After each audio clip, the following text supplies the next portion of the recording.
नमस्कार दोस्तों।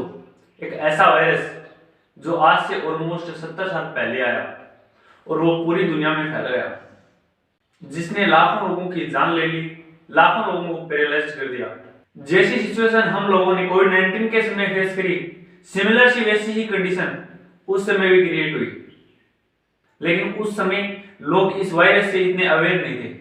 सिचुएशन ऐसी क्रिएट हुई कि पूरी दुनिया में लोग बस वैक्सीन का इंतजार। यहाँ पे बात कर रहा हूँ पोलियोमाइलिटिस की, जिसे हम लोग पोलियो के नाम से जानते हैं। तो आइए दोस्तों देखते हैं हमने हमारे देश में किस तरह से पोलियो से लड़ाई लड़ी, किस तरह से पोलियो को इरेडिकेट किया पूरे वर्ल्ड के साथ मिलकर। नेता टाइप आधा काम मत करो, सब्सक्राइब के साथ साथ बेल आइकॉन भी दबाओ।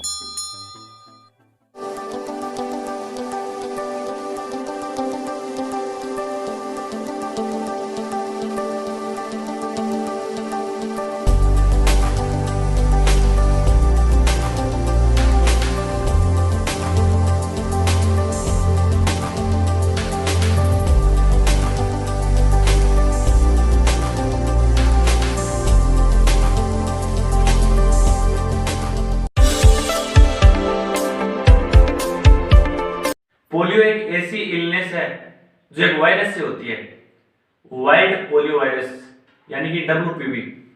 WPV 3 टाइप का होता है, WPV 1, 2 और 3। पोलियो का सबसे बड़ा नेगेटिव इफेक्ट तो ये है कि पोलियो यदि आपको एक बार हो जाता है तो इसके इफेक्ट आपके साथ जिंदगी भर रहेंगे। जैसे आपकी बॉडी में वीकनेसेस आ सकती हैं, आपको फीवर हो सकता है और आपको जॉइंट प्रॉब्लम्स हो सकती हैं।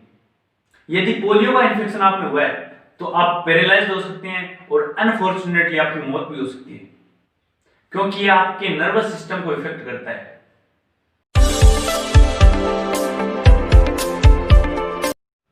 पोलियो की हिस्ट्री बड़ी पुरानी है दोस्तों, ऑलमोस्ट आज से 5000 साल पुरानी। ऐसी पुरानी मूर्तियां और शिलान्यास मिले हैं जिन पर लोगों में पोलियो के सिम्टम्स दिखाई देते हैं। हिस्ट्री में पोलियो के बहुत सारे आउटब्रेक हुए, लोग पैरालाइज हो जाते थे, लोगों में कमजोरी आ जाती थी, यहां तक कि लोगों की मौत हो जाती थी। लेकिन एग्जैक्टली लोगों को यह समझ नहीं आ रहा था कि मतलब कि हो क्या रहा है। साल 1800 में साइंटिस्ट और रिसर्चर्स ने इस पर स्टडी करना शुरू किया, तब जाकर के 1808 में यह पता चला कि पोलियो एक वायरस से होता है।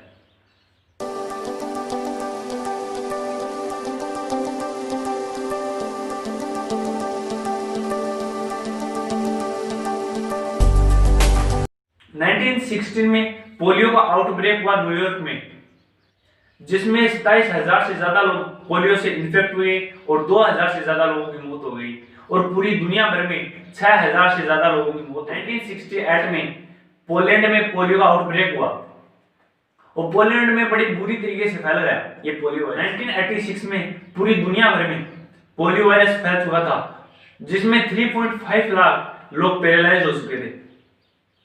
पोलियो केसेस के मामले में यूएस की हालत बहुत खराब होती जा रही थी दोस्तों।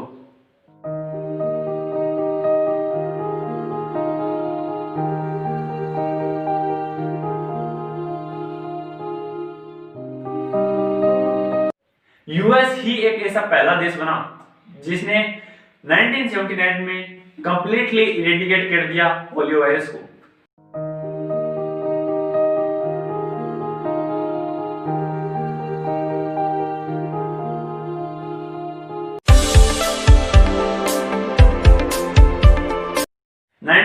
में हमें गुड न्यूज सुनने को मिली।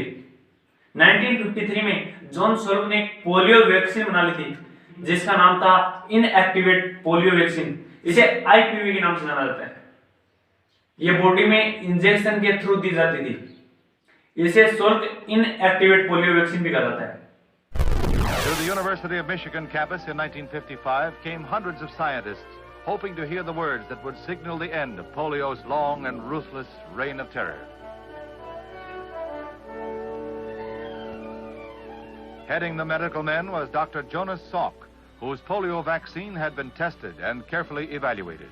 Copies of the official finding were wheeled in as Dr. Salk talked with his family on what was to be his day of magnificent achievement. 1956 में अल्बर्ट समी ने एक OPV वैक्सीन डेवलप करी, जिसे oral polio vaccine कहा जाता है। OPV vaccine को माउथ के थ्रू ड्रॉप्स में दी जाती थी। इंडिया में ईयर 1980 के बाद हर साल 5 लाख से 10 लाख लोगों को पोलियो हो रहा था। ऑलमोस्ट हर दिन 500 से 1000 लोगों को पोलियो हो रहा था। पोलियो से हमारे शरीर में या तो वीकनेसेस आएंगी या फिर हम पैरालाइज्ड हो जाते हैं। लेकिन उस समय हमारे देश के लोग ज्यादातर लिवर पर डिपेंड करते थे।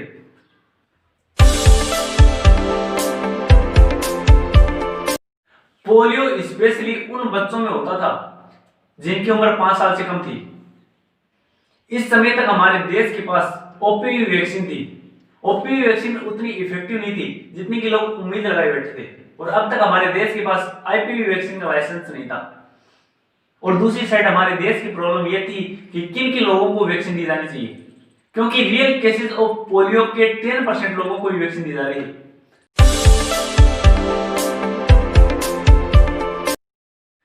GPEI global polio eradication initiative और CDC यानी कि सेंटर फॉर डिजीज कंट्रोल, ये दोनों साथ मिलकर के इन्होंने इम्यूनाइजेशन प्रोग्राम शुरू किया।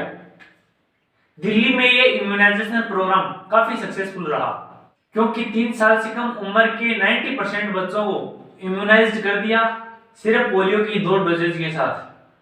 दिल्ली के इस पोलियो इम्यूनाइजेशन प्रोग्राम की देखरेख कर रहे थे दिल्ली के हेल्थ मिनिस्टर डॉक्टर हर्षवर्धन। अब प्रॉब्लम यह थी कि पूरी इंडिया में इन इम्यूनाइजेशन प्रोग्राम को कैसे फैलाया जाए। तब हेल्थ मिनिस्ट्री और यूनिसेफ ने सोचा कि इसे हेल्थ की पर्सपेक्टिव से न देखकर बिजनेस के पर्सपेक्टिव से देखना चाहिए। तब एक एडवर्टाइज कंपनी ONM को हायर किया गया। प्लस पोलियो कैंपेन के आवाज बने हमारे अमिताभ बच्चन। अब पूरे भारत में प्लस पोलियो कैंपेन चलाए गए। अपना हर सपना भुला दिया ताकि उसका सपना हो सके पूरा। पर पोलियो की खुराक पूरी नहीं ली तो उनके लिए जो किया सब अधूरा। इसलिए हर हाल में पिलाइए पूरी खुराक, तब होगी पोलियो से सुरक्षा पूरी। जन्म से लेकर 5 साल तक 2 बूंद जिंदगी की, हर बच्चा हर। फिर हमारे अमिताभ बच्चन ने बड़ा क्रोधित रूप धारण किया। धिक्कार है हम पर, पोलियो के बूथ पे इतने कम लोग। कब तक अपने घर बैठे इंतजार करते रहेंगे आप? कब तक अपनी जिम्मेदारियों से मुंह मोड़ते रहेंगे? अरे भाई, मां बाप तो बच्चों के लिए क्या क्या नहीं करते। 2 बूंदें जो आपके बच्चे को जिंदगी दे सकती हैं, उसके लिए आप 4 कदम नहीं चल सकते। 5 जनवरी और 9 फरवरी को बूथ पर जाएं और बच्चे को दवा पिलाएं। चलिए ठान लें कि पोलियो का नाम और निशान मिटा दें प्लीज। इस टाइमलाइन से बच्चों की माओं पर बड़ा इफेक्ट पड़ा दोस्तों। अब दोस्तों इंडिया में बड़ा एक स्पेशल इंसिडेंट देखने को मिला। जितने पोलियो केसेस आ रहे थे उसमें से 60% से ज्यादा मुस्लिम कम्युनिटी के थे, क्योंकि मुस्लिम कम्युनिटी के लोग इस वैक्सीन को अपने धर्म के खिलाफ बता रहे थे। अब प्लस पोलियो कैंपेन की टाइमलाइन में अमिताभ बच्चन के साथ शाहरुख खान भी आए। यही एक दिन देखना बाकी रह गया था। जब सब बहाने खत्म हो गए तो कुछ लोगों ने अपने बच्चों को पोलियो की खुराक न देने का एक नया बहाना खोद निकाला। जाति, धर्म। मैं उन लोगों से सिर्फ एक सवाल पूछना चाहूंगा, अरे भेजा है या भेजवा दूं? सर, इनका गुस्सा बिल्कुल जायज है। अरे पोलियो की बीमारी का जाति और धर्म से क्या लेना देना? बिल्कुल। कोई भी बच्चा इस बीमारी का शिकार हो सकता है, इसलिए मैंने अपने बच्चों को पोलियो की खुराक पिलवा दी है। आप भी जाइए और पिलवाइए। क्या लगता है जाएंगे लोग? बिल्कुल सर। नहीं गए तो तुम्हारी खैर ले लूंगा मैं। अरे नहीं सर। बाद में मुस्लिम कम्युनिटी के जो जानकार लोग थे उन्होंने इसके लिए अवेयरनेस फैलाई। अब सब कुछ वर्कर्स के हाथ में था, क्योंकि कुछ ऐसे एरियाज भी थे जहां पे अमिताभ बच्चन की कोई टाइमलाइन नहीं पहुंच सकती थी। बाद में पोलियो को इरेडिकेट करने में बड़ी मेहनत करी इन हेल्थ वर्कर्स ने। इन हेल्थ वर्कर्स को जहां भी कहीं भी यदि कोई 5 साल से कम उम्र का बच्चा मिलता तो उसे पोलियो की ड्रॉप्स पिला देते।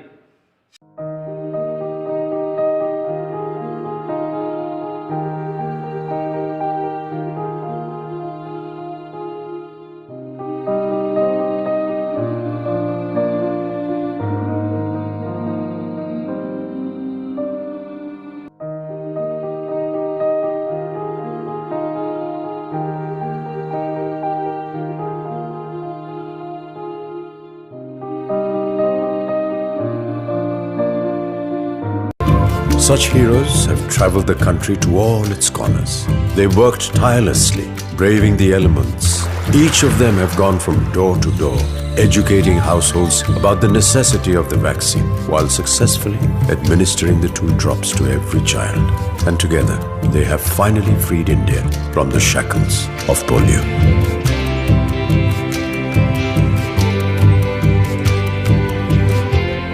We can never thank these UNICEF, SMNet mobilizers and government vaccinators enough. जनवरी 2011 में पोलियो को कंप्लीटली इरेडिकेट कर दिया इंडिया से, लेकिन प्लस पोलियो कैंपेन की टाइमलाइन थी वो भी पूरे भारत में चलती रही। चिंटू ने चप्पल नहीं पहनी है।